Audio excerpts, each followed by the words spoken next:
A photograph leaked on the 26th of January 2026 showed Prince Harry bearded, unshaven, half-curled under a thermal blanket in the back seat, his face slack with exhaustion, his boots still on. The image detonated online within hours. This wasn't just a prince without a palace. This was exile without dignity.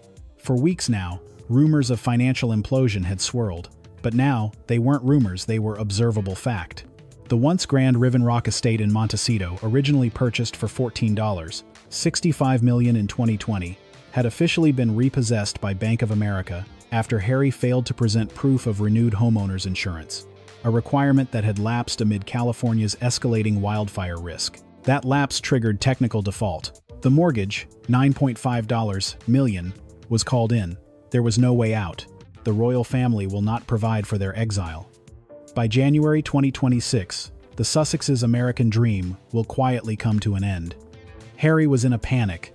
At the heart of the dream was Riven Rock, a sprawling estate in Montecito, purchased for $14.65 million in 2020, with only $5 million in cash and some spare change. Their first mistake was not buying long-term insurance. Appraisers spent 6 hours cataloging the property's contents before an eviction order was posted on January 24.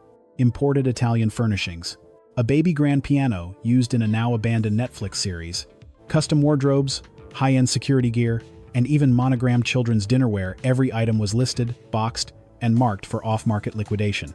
The estimated value of all remaining assets inside the home, just $1.3 million, a figure that didn't even scratch the surface of the couple's $36 million debt spiral. The Netflix deal, once heralded as a $100 million lifeline, had unraveled. Only $25 million had been paid up front in 2020, most of it earmarked as a recoupable advance tied to deliverables. But since their initial documentary and a lone podcast pilot, no further productions were completed. The animated series Pearl was shelved before even entering development. Now, Netflix had invoked its clawback clause, demanding $20 million returned by the 31st of March 2026. Add to that the $3.6 million quietly extended by Tyler Perry, once considered the Sussex's guardian angel.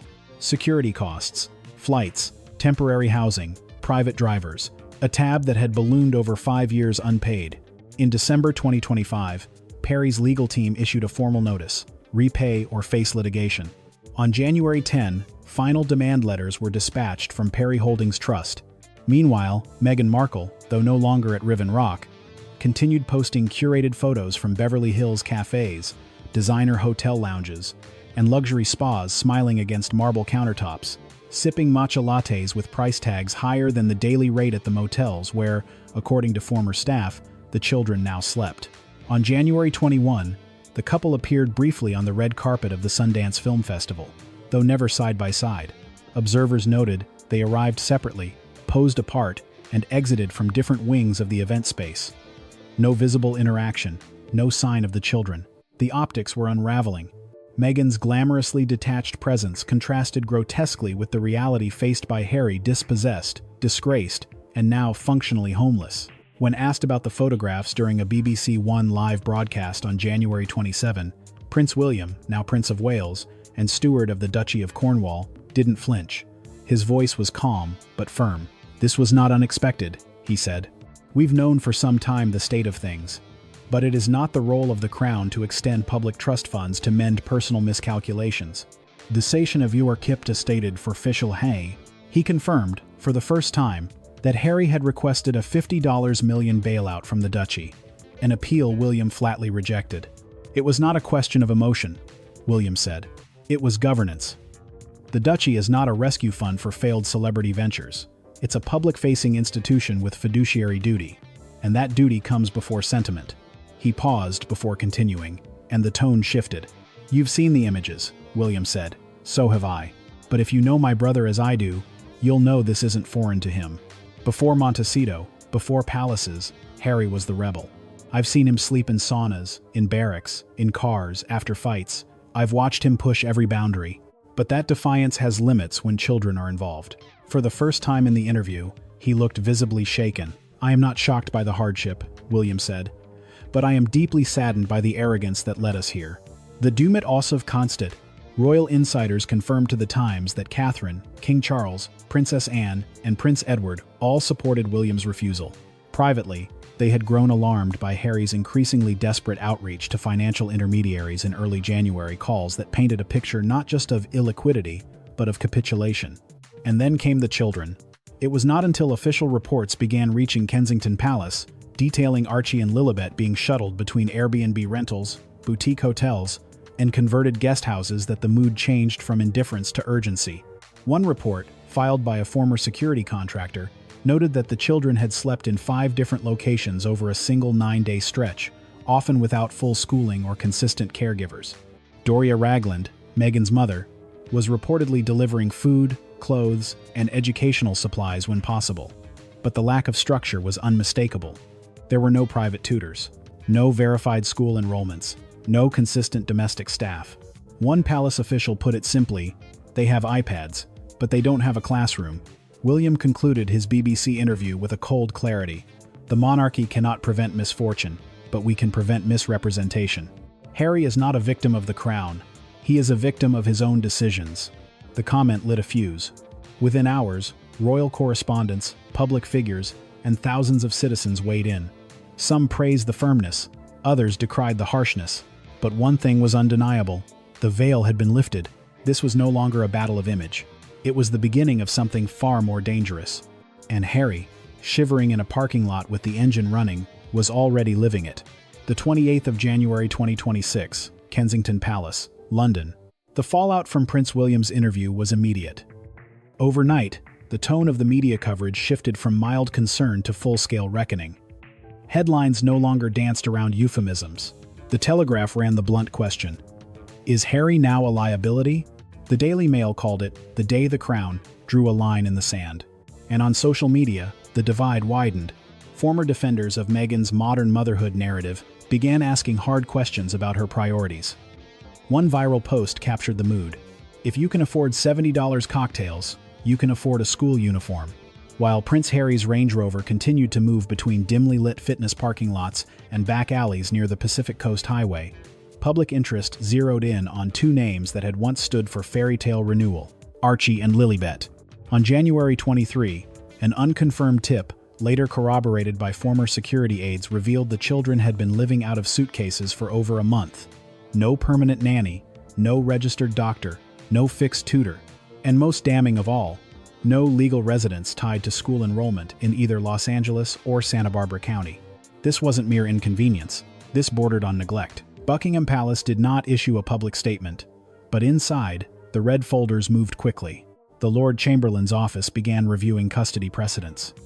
Legal teams explored the diplomatic implications of asserting protective guardianship for 2 minors with royal lineage, but no active title or security status.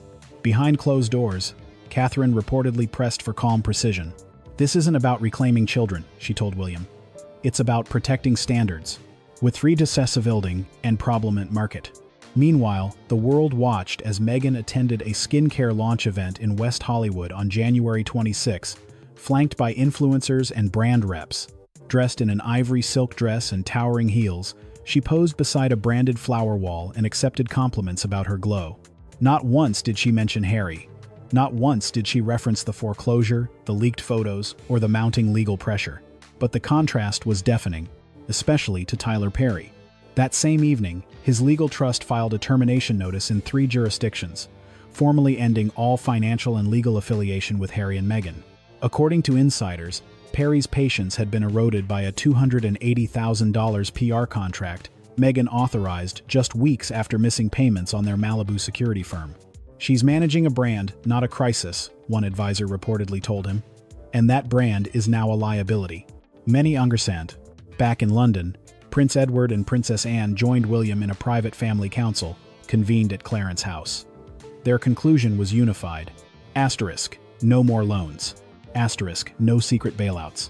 Asterisk, no institutional rebranding of Harry as a misunderstood exile. King Charles, still undergoing a cautious medical regimen, was said to be visibly distressed by recent footage of Harry circulating online. But when it came to policy, he deferred to William. "He knows the country won't forgive another Andrew," a courtier explained. "And Harry's heading that way, without the dignity of silence." Inside Kensington Palace, a detailed timeline of events had already been drawn. Asterisk December 18. Homeowners insurance on Riven Rock officially lapses. Asterisk January 5. Final notice from Bank of America served. Asterisk January 10. Tyler Perry's financial trust issues repayment demand. Asterisk January 18. Meghan posts from a rooftop cafe in Beverly Hills. Asterisk January 22. Citibank denies her personal line of credit. Asterisk January 24. Montecito estate seized. Asterisk January 26. Williams interview airs. Asterisk January 27. Meghan walks the red carpet. Each date now marks not just events, but warnings ignored. For royal aides, the biggest concern isn't Meghan's image or Harry's wandering. It's what comes next. The growing likelihood that, feeling cornered and abandoned, Harry may retaliate with one final swing. He has the files. He knows the codes. And the monarchy knows he's desperate. And still, William holds firm. Emotion does not overwrite arithmetic, he said in his interview. And entitlement does not erase consequence. As a Mackett, as February nears, the pressure grows. The public knows the facade is crumbling. And the Crown? The Crown is preparing for war. The 29th of January 2026, Santa Barbara County and Windsor. By the time word spread that Harry had been denied entry to a beachfront property he once called a sanctuary, the world had already seen too much. A video surfaced, blurry but unmistakable.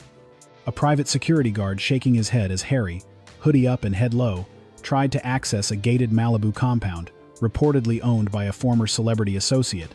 The gate didn't open. No explanation was needed. He turned back to his car, the same black Range Rover spotted at truck stops and gym parking lots. In the background, waves crashed against the shore. But for Harry, there was no warmth, no welcome, and nowhere left to hide. What began as a private withdrawal from royal duties had mutated into a full-blown human unraveling, made visible frame by frame. Paparazzi lenses no longer needed to fabricate drama. They merely had to wait by gym exits, behind valet stands, outside low-end motels, and capture a prince in exile, with nothing but fogged windows and a single duffel bag. Sources close to former protection officers described Harry's new reality in unvarnished terms. Asterisk. He keeps the engine running for warmth. Asterisk. He showers in fitness center bathrooms. Asterisk. He uses prepaid phones to avoid account freezes. Asterisk. He eats mostly takeout and protein bars. He doesn't trust anyone anymore, one source admitted. Not even Meghan. That comment, once unthinkable, now echoed across royal briefings. The rift between Harry and Meghan, though never formally confirmed, had begun to surface publicly. Their separate arrivals and hasty exits at Sundance, coupled with zero shared posts since New Year's Day, only fed speculation that they were no longer functioning as a unified pair. Multiple reports suggested they were now coordinating independently, each handling their own image, finances, and communication channels. Meghan, still backed by a small team of Hollywood PR advisors, had maintained limited access to lifestyle spaces, bars, events, boutiques, often under the banner of brand collaborations. Harry had none of it, and most damning of all, they were no longer consistently seen with their children. Archie and Lilibeth, by late January, were being shuttled between temporary residences, a converted guest house in Topanga, an Airbnb loft in Silver Lake, a boutique hotel room in Pasadena, without any fixed schedule. One report, filed by a local school registrar, noted that Lilibeth had been registered for a trial preschool placement, then withdrawn within 48 hours. The image of a royal bloodline drifting without anchors had sent shockwaves through Buckingham Palace. On January 28, Kensington Palace issued an internal memorandum, invoking Clause 9 of the Royal Custodial Safeguards Act, a rarely used provision that permits intervention when minor descendants of royal lineage are found to be at risk due to unstructured, transient, or potentially unstable environments. Though not legally binding in the U.S., the move signaled serious intent. Lawyers were instructed to begin diplomatic consultations, particularly with UK-US liaison offices, to assess the possibility of supervised welfare arrangements. Privately, Princess Anne is said to have taken the strongest stance. According to one aide, she told the family council, "We ignored the headlines, we ignored the interviews, but this is about children. We do not let children fall." It was not just a grandmother's sentiment, it was a constitutional line. Meanwhile, Meghan Markle remained active online, posting photos from a skincare treatment session, Then later from a Beverly Hills juice bar, with a caption that read, "Stay hydrated, stay grateful." Comment sections were limited, reactions were not. "Where are your children?" one top comment read. "Where is your husband?" But Meghan never replied. And in Windsor, Prince William read every update with a quiet resolve. According to palace staff, he had reviewed body cam footage from asset seizures at Riven Rock and studied financial breakdowns delivered by Duchy of Cornwall accountants. What he saw confirmed his decision. On the final day of January, William addressed a group of military veterans at a public welfare seminar. Though the topic was family stability among service members, he ended with an unscripted statement. "A uniform doesn't make a man. Neither does a title. What matters is how you show up, especially when the easy exits are gone." It was a line aimed not just at struggling families, but at a brother who once wore medals, and now wears only shadows. The 30th of January 2026, London and Montecito. It wasn't just the foreclosure of Riven Rock, or the now viral image of Prince Harry sleeping in his car that triggered the firmest royal rebuke, yet it was the loan request. Quiet, desperate, and routed through a network of advisors, Harry had petitioned the Duchy of Cornwall in mid-January for an emergency fund totaling $50 million. The ask: to stabilize debts, resolve legal liabilities with Netflix and Tyler Perry, and secure a new residence in California. The answer: a categorical, unanimous rejection. William, in his role as heir and steward of the duchy, reviewed the financial dossier compiled by a joint task force of palace accountants and external legal advisors on January 17. It detailed not a brief cash flow crisis, but what one official called a cascading liquidity event. The report included mortgage default notices from Bank of America, formal clawback demands from Netflix, terminated protections from Tyler Perry's security trust, denial of new credit lines by multiple U.S. banks and credit unions, evidence of continued high spending by Meghan Markle, including luxury contracts for PR, stylists, and boutique collaborations, and most gravely, inconsistencies in Meghan's corporate filings for Sussex, Global, and ARCHIE, suggesting insufficient reserves to support even short-term payroll. William's decision, though emotionally fraught, was administratively swift. Within 48 hours, his office dispatched a formal denial letter to Harry's legal representatives, stating that no duchy funds, public or private, would be deployed in any form of debt stabilization for the Sussexes. There would be no loans, no discretionary gifts, no property guarantees, no interim coverages for security, housing, or legal representation. The letter was signed by William personally and countersigned by Catherine, Princess of Wales, Princess Anne, and Prince Edward, signaling institutional unity. What followed was not just financial severance but a public boundary. On January 30, William participated in a special panel discussion on BBC4 about ethical stewardship in public institutions. Though pre-scheduled, the conversation veered into personal territory when one panelist referenced recent headlines. Without prompting, William said, "Transparency is not cruelty, and oversight is not betrayal. I love my brother, but public duty, especially when tied to inherited resources, must come with accountability. Not everyone likes what accountability demands.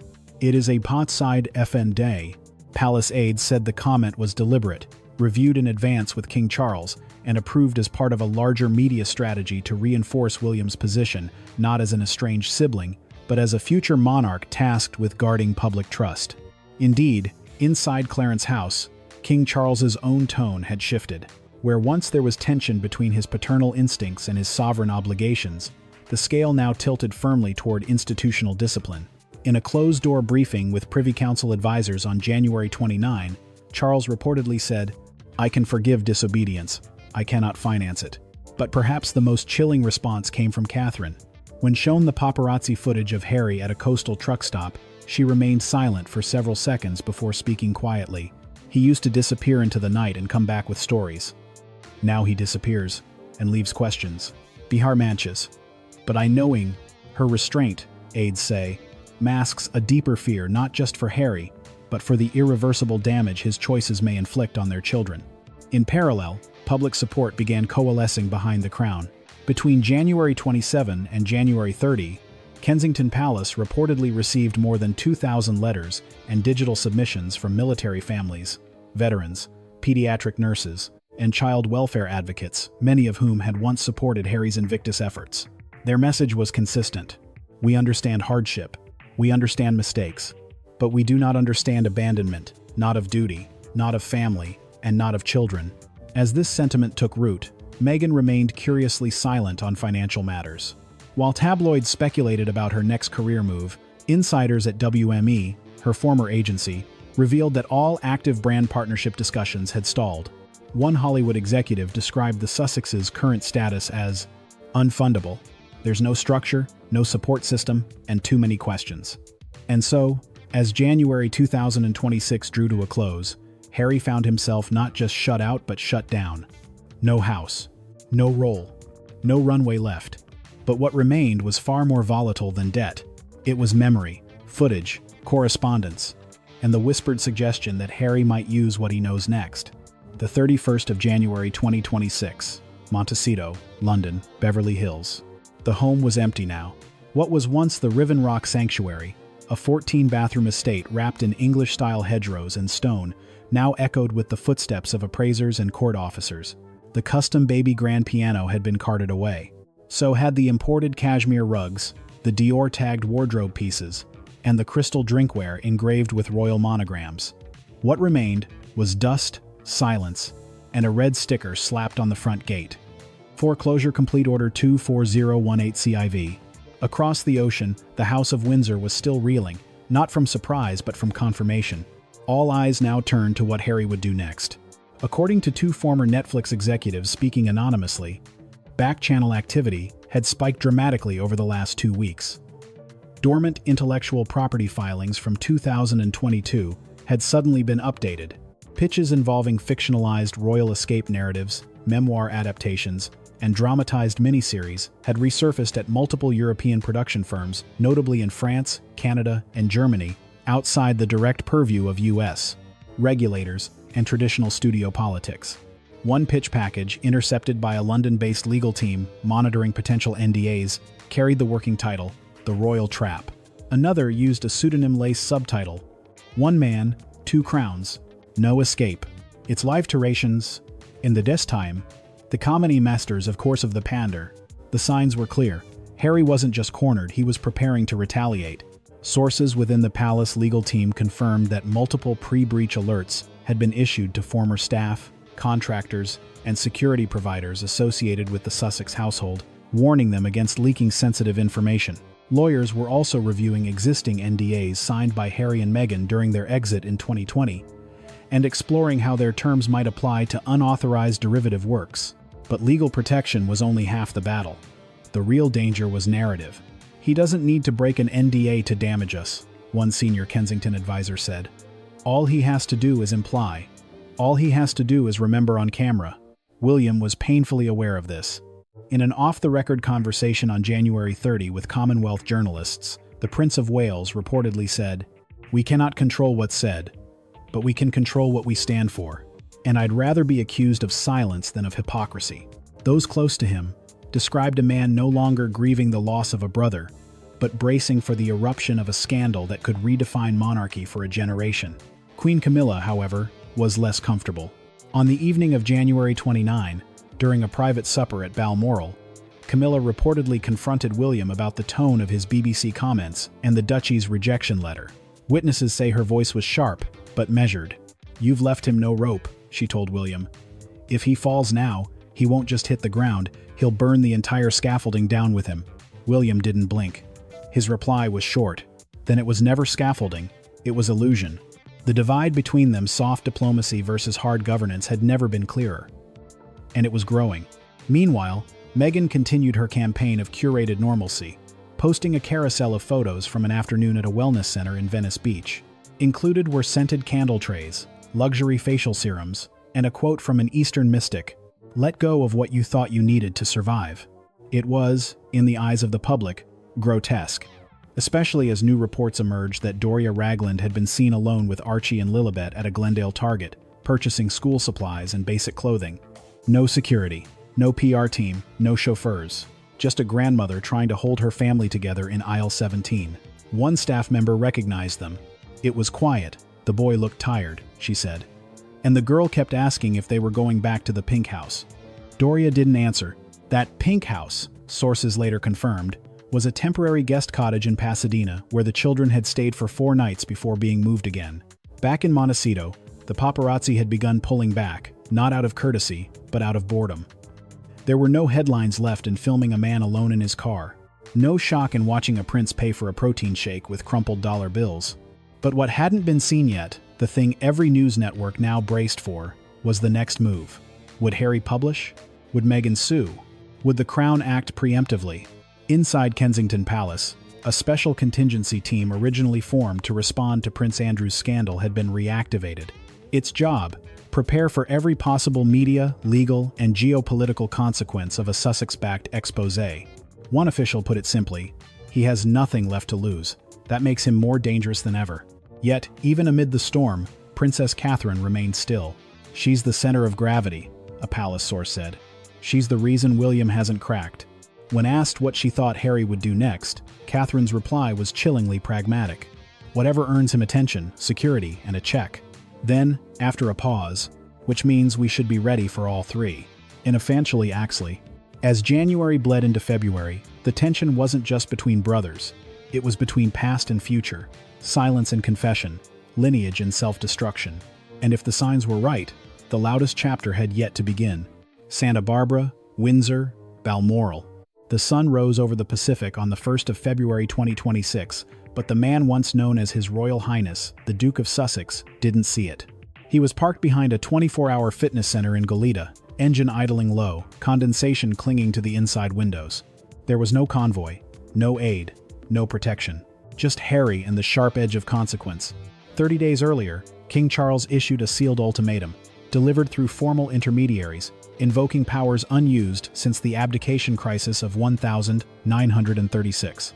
The terms: divorce Meghan Markle within 30 days or forfeit all remaining rights to title, inheritance, and future reconciliation with the Crown, symbolic or practical.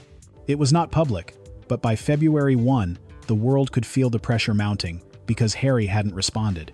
Not with a lawyer, not with a statement, not with a move. Instead, he'd gone quiet. And that terrified the monarchy more than anything. Inside Kensington Palace, the final phase of contingency planning began. Senior legal advisors, press officers, and foreign liaison staff were summoned for a full-day session, codenamed Operation Iron Curtain. Its goal was to anticipate and neutralize every potential media weapon Harry could deploy, from unpublished memoir excerpts to unauthorized footage, leaked emails, old voicemails, or unreleased Netflix recordings. It's not just what he says, one security analyst explained. It's the timing. If he speaks first, we lose the narrative. If we preempt, we risk confirming the worst. William, ever resolute, had already made his final decision. The Crown would not offer another extension. There would be no emergency meeting, no emotional summit, no family therapy. In a private letter to the Privy Council dated January 31, William reiterated his position. The monarchy is not a revolving credit line for private collapse. It is a standard, and that standard, once violated, cannot be bartered back. Yet Queen Camilla remained unconvinced. At Balmoral, where she had retreated for rest, she continued to argue for a symbolic gesture of clemency, something the press could frame as mercy, even if Harry never accepted it. There's still power in a door left ajar, she told Charles in a closed discussion. If he burns down the house, let the world see we gave him the matches. But Catherine disagreed. Firmly. After reviewing a summary of Harry and Meghan's current financial litigation, Catherine met privately with William and Sir Clive Bywater, head of legal strategy for the Crown. Her message was blunt. If this ends with a scorched stage, we must not be on it. Her suggestion? Let Harry speak. Let Meghan release her curated truths. But the monarchy must not engage in spectacle. Instead, it would escalate credibility through precision, restraint, and unshakable calm. That strategy began almost immediately. 3 coordinated moves unfolded. Buckingham Palace press office issued a rare statement confirming that all children of Windsor descent have a right to institutional stability. No minor shall be left unprotected due to parental misjudgment. The Duchy of Cornwall's financial audit, led by PricewaterhouseCoopers, was released early, showing impeccable records, public reinvestments, and zero exposure to Sussex ventures. Princess Anne, often silent on internal drama, attended a child welfare charity event in Manchester and gave a pointed comment to ITV.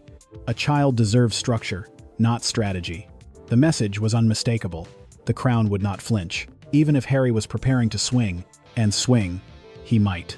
According to European industry trackers, a private Canadian distributor working through a Luxembourg proxy had reportedly acquired early distribution rights to a limited docudrama series produced under a shell company linked to former ARCHIE affiliates. Its working title, The Spare, Uncaged. Its subject, a man trapped between birthright and betrayal. Its target release window, mid-2026, with teaser material expected within 60 days. Back in California, Meghan had vanished from public view. No new posts, no red carpets, no sponsored content. A single paparazzi photo surfaced her face hidden by a wide-brim hat, holding a phone to her ear, walking alone through a West Hollywood hotel lobby. But insiders believed she was negotiating. A well-placed source at a boutique law firm in Beverly Hills confirmed that Meghan's legal team had reached out to foreign production insurers, seeking coverage for public backlash, defamation, and breach of contract counterclaims. Translation? She expected fallout, and she was ready to absorb it if the price was high enough. As for Harry, he remained on the move. One former royal aide described it as adrift with purpose. No fixed base, no firm camp, but something was coming. At 5:14 a.m. on February 2, his car was spotted leaving a low-budget motel in Encino. A manila envelope was seen in the passenger seat. Its seal bore a familiar crest. Not royal, but Netflix. Whether it was a settlement, a script, or a contract, no one knew. What they did know was this. The 30-day countdown had expired. Harry had not returned. He had not divorced. He had not bent the knee. And now, the palace moved to stage 3. Symbolic disinheritance. A quiet motion, drafted by the Lord Chancellor, was prepared to reclassify Harry's public standing within the Windsor lineage as non-participating royal descendant.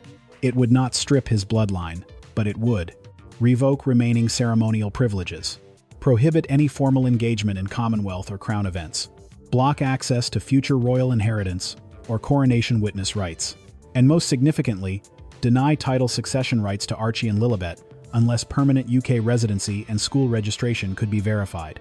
William signed the motion. Charles gave silent assent, and thus, in the cold, polished halls of tradition, a door was closed. But the world now watches a different door, the one that leads to a Netflix edit bay, or a book draft, or a courtroom. Because while the monarchy has fortified its castle, the man in the car still has the key to its attic.